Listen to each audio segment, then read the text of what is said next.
Hello दोस्तों, नमस्कार। मैं हूं कुमारेश और आप देख रहे हैं आयुष कॉमर्स क्लासेज। आज मैं आपको बताऊंगा कि सीमा शुल्क की गणना करने के लिए जो कर निर्धारण मूल्य की ज़रूरत होता है, कर निर्धारण मूल्य की गणना किस प्रकार से किया जाता है, पूरा एग्जाम्पल सहित आपको बताऊंगा। तो आखिर तक बने रहिए मेरे साथ। और यदि आपने मेरे चैनल को अभी तक सब्सक्राइब नहीं किया तो प्लीज़ उसको सब्सक्राइब कीजिए, बेल आइकन दबाइए, ऑल कीजिए, ताकि सारा लेटेस्ट नोटिफिकेशन आपको जल्दी मिल जाए।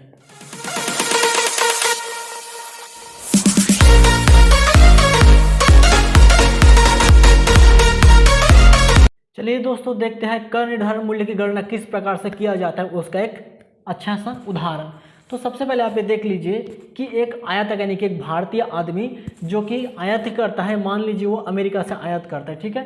तो क्या किया है, आप एक उदाहरण की तरफ देखिए कि एक भारतीय आयातक ने एक मशीन $500 से हवाई जहाज से आयात किया, ठीक है। एक भारतीय आदमी था जो कि अमेरिका से आयात किया था, मान लीजिए, और वो भी हवाई जहाज के द्वारा यहाँ पे आयात किया बोल दिया गया यहाँ पे, ठीक। अब जिसका पैकिंग व्यय यानी कि जो भी माल मंगाया था उसने एक मशीन को आयात किया, उस मशीन को पैकिंग करने के लिए $50 व्यय हुआ है, ठीक, यहाँ पे बोला जा रहा है।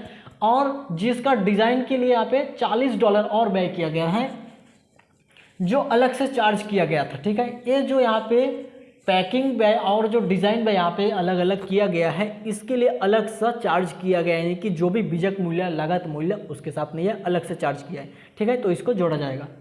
और हवाई जहाज़ का भाड़ा यहाँ पे 200 मतलब $20 है, यानी कि हवाई जहाज़ यानी कि जो अमेरिका से जो भारत में मंगाया गया था मशीन को लाने के लिए हवाई जहाज़ के द्वारा, तो उसको जो भाड़ा दिया गया है यहाँ पे $20 दिया गया है।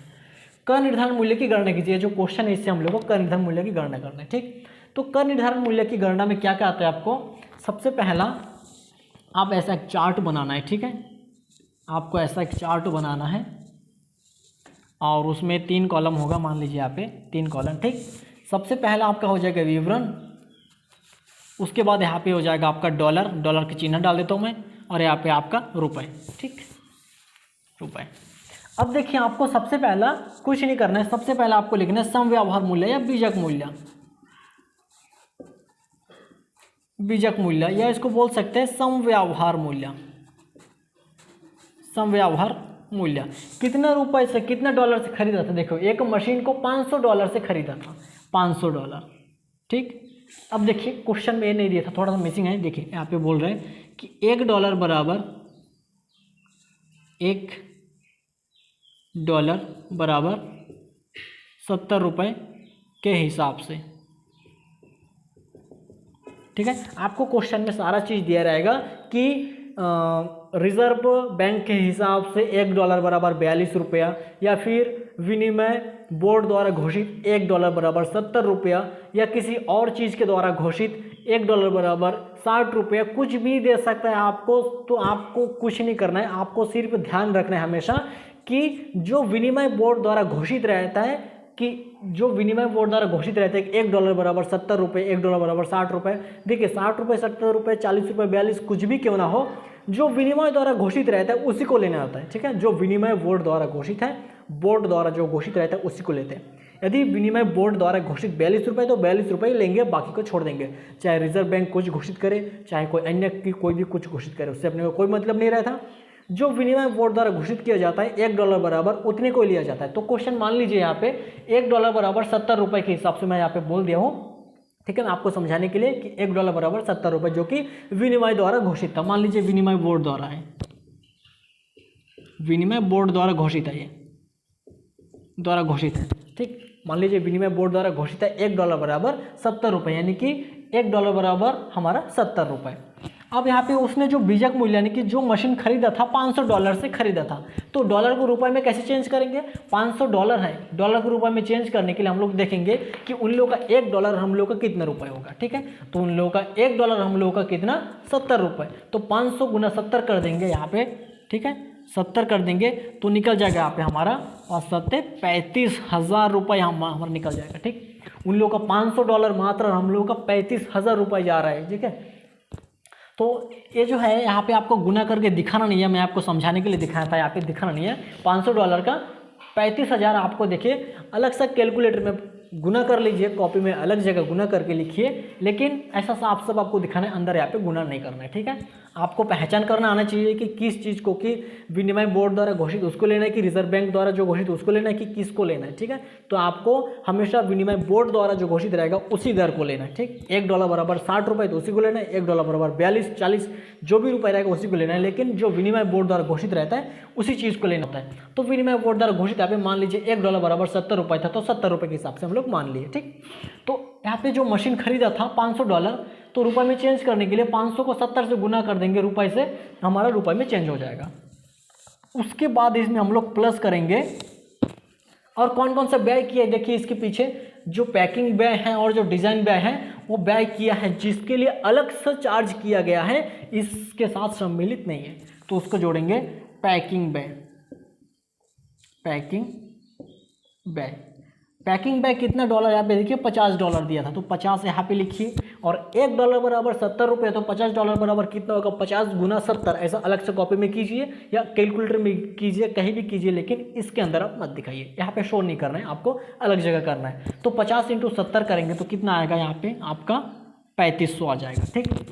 उसके बाद यहाँ पे और क्या दिया था आगे, और डिज़ाइन व्यय $40 हुआ, $40 डिज़ाइन व्यय हुआ, तो डिज़ाइन व्यय आपका $40 हुआ यहाँ पे, तो $40, 40 को गुना करना है आपको 70 रुपये से, ठीक है। 40 गुना 70 करेंगे आप तो आएगा 2800 रुपये, यहाँ पे आपका रुपये में चेंज हो जाएगा। उसके बाद आगे क्या किया है, अलग सा चार्ज किया गया बोल रहे हैं, और हवाई जहाज़ का भाड़ा आया है आपको $20। देखिए जो हवाई जहाज़ का भाड़ा हो गया, ठीक है, इसको बोलते हैं हम लोग परिवहन, ठीक है, परिवहन व्यय, जो वहाँ से यहाँ तक लाने के लिए व्यय हुआ, परिवहन व्यय। और यहाँ पे देखिए इसमें बीमा का कोई उल्लेख नहीं है कि बीमा प्रीमियम कितना पेमेंट किया, कोई चीज़ नहीं है, कुछ नहीं है इसमें। कोई भी आयातक, कोई भी निर्यातक माल का बीमा बिना कराए ना कोई भेजता है ना कोई लाता है, ठीक है, तो बीमा होना ही चाहिए, लेकिन इस क्वेश्चन में कहीं भी बीमा शब्द उपलब्ध नहीं है, तो हम लोगों को बीमा को भी लिखना है। उसका कैलकुलेशन कैसे होगा आगे मैं आपको बताऊंगा। तो देखिए यहाँ पे जो व्यय यहाँ पे हो रहा था वो हो गया, और जो परिवहन हो गया और जो बीमा हो गया उसको हम लोग बाद में करेंगे, क्योंकि यहाँ तक इसका हो गया है ये FOB मूल्य, ठीक है, जहाज लदाई मुक्त मूल्य, जहाज लदाई मुक्त मूल्य, मुक्त मूल्य। अब इसको प्लस कर दीजिए, कितना होगा यहाँ पे, इसको प्लस कर दीजिए यहाँ पे। सबसे पहला 35,000, 3500 और 2800 आपका आया 43,000, मतलब 41,000 यहाँ पे आपका 300 आया। अब डॉलर को भी प्लस कर सकते हैं, $590, ठीक है, तो 590 को आप गुना करोगे 70 रुपये से तो 41,300 वही आएगा आपका, ठीक है। अब देखिए अब दोबारा हम लोग प्लस करना है परिवहन, परिवहन व्यय। परिवहन व्यय में क्या है, जो हमारा हवाई जहाज से मंगाया गया था $20, ठीक है। उसके बाद यहाँ पे दूसरा चीज प्लस होगा बीमा प्रीमियम, बीमा प्रीमियम। अब देखिए बीमा प्रीमियम क्वेश्चन में कहीं नहीं बोला है बीमा प्रीमियम कितना है क्या नहीं है, यदि दिया रहता तो उसको उठा के लिख देते यहाँ पे जितना का उतना, लेकिन बीमा प्रीमियम नहीं दिया तो बीमा प्रीमियम को हम लोग को निकालना पड़ेगा कैलकुलेशन करके। अब हम लोग को चेक करने देखिए, हम लोग सबसे पहले क्या देख रहे हैं, परिवहन व्यय। अब परिवहन व्यय मतलब जो भाड़ा था जहाज को, जहाज से लाने के लिए जो भाड़ा हुआ था उस भाड़ा का निकालना है। भाड़ा दिया यहाँ पे $20, ठीक है, $20 × 70 करो, कितना होता है, $20 × 70, 7 दूनी 1400 रुपये यहाँ पे हो रहा है। और इसका आप 20% काट के देखो, 41,300 का 20% काट के देखे तो आया है इसका 20% के हिसाब से, 20% से आया है आपका 8,260, ठीक है, 8,260 रुपये आया है इसका 20% काटे। और जबकि $20 जो भाड़ा चुकाया है 70 रुपये के, देखो $20 उसने डॉलर में चुकाया $20, लेकिन रुपए में चेंज किए तो 1400 रुपये चुकाया है लाने के लिए, जो हवाई जहाज से लाया था मशीन को उसको लाने के लिए आप चुकाया है 1400 रुपये में, और डॉलर में 20 रुपये। अब देखिए हम लोग ये जो रुपए है, इस रुपए का हमने 20% काटा तो आया है 8,260। 8,260 से बहुत कम है 1400, यानी कि 20% से कम है तो इसी को लिखा जाएगा 1400। यदि 20% 8,260 हो रहा है, ठीक है, उससे यदि ज़्यादा हो जाता, मान लीजिए यहाँ पे 14,000 हो जाता, 1400 के स्थान पे 14,000 हो जाता, यानी कि 8,260 है जो 20% के हिसाब से, इससे यदि ये ज़्यादा हो जाता तो 20% के हिसाब से लेते, इसको छोड़ देते, जो 8,260 है इसी को लेते, बाकी ये जो 14,000 है इसको छोड़ देते। लेकिन फिलहाल यहाँ पे 20% के हिसाब से 8,260 है, जबकि इससे बहुत ही कम है $20 के हिसाब से 1,400 रुपये। तो जो कम है यहाँ पे 20% से कम है तो कम को लेंगे, 20% को नहीं लेंगे। यदि 20% से ज़्यादा हो जाता यहाँ पे 1,400 नहीं 14,000 हो जाता तो 8,260 14,000 से बहुत कम है, और यहाँ पे 20% के हिसाब से है तो उसी को ले लेते हैं, ठीक है। लेकिन यहाँ पे 20% के हिसाब से अभी इसीलिए ले लेंगे क्योंकि यहाँ पे 1,400 रुपये हो रहा है, 14,000 नहीं, और यहाँ पे 20% के हिसाब से बहुत ही कम है तो इसी को लिया जाएगा। इस 20% के हिसाब से अभी नहीं लिया जाएगा। यदि 20% से अधिक होता है यहाँ पे तब 20% के हिसाब से लेंगे हम लोग। यही डाउट रहता है बस, और कुछ नहीं इसमें। तो यहाँ पे जो भाड़ा है वो 1,400 रुपये लिया जाएगा, ये 1,400 रुपये लिया जाएगा। अब इस 1,400 को डॉलर में कैसे चेंज करेंगे?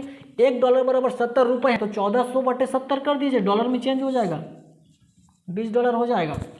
अब बीमा प्रीमियम की बारी आता है। ये जो हमारा होता है क्या है, ये FOB मूल्य है, ये FOB मूल्य, ठीक है। इसी का हमने 20% काट के देखे तो ये बहुत ही कम आ रहा था। 20% से कम है हमारा 1,400, इसलिए 1,400 के ले लिए। यदि 20% से ज़्यादा होता तो 20% तक लेते 8,260, और इसको नहीं लेते। अब आता है हमारा बीमा प्रीमियम।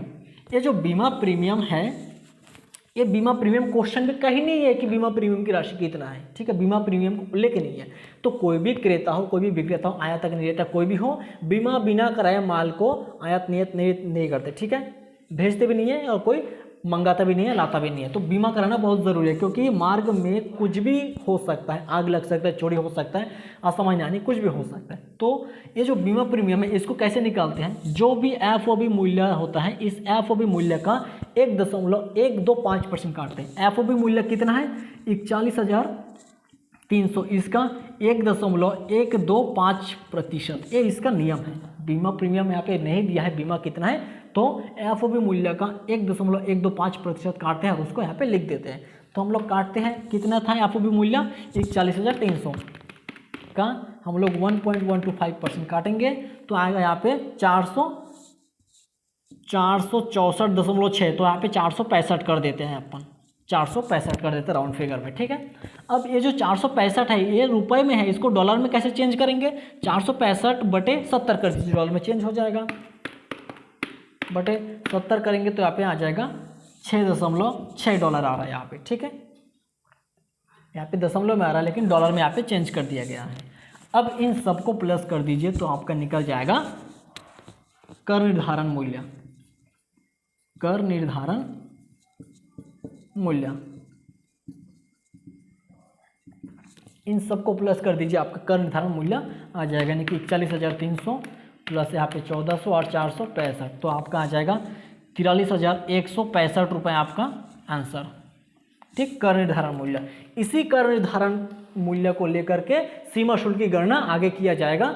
आप सीमा शुल्क की गणना करना चाहते हैं, यदि सीखना चाहते हैं तो आगे आप वीडियो देख लीजिए, उसका भी बना हुआ है, आपको पूरा मिल जाएगा, पूरा डिटेल उसमें बताया गया है, ठीक है। तो यही तक इसका एग्जाम्पल समझ में आ गया होगा, अच्छा खासा इसमें था, बहुत ही ईजी है इसमें देखने के लिए, देखिए बहुत ईजी है, करने में भी है, ठीक है।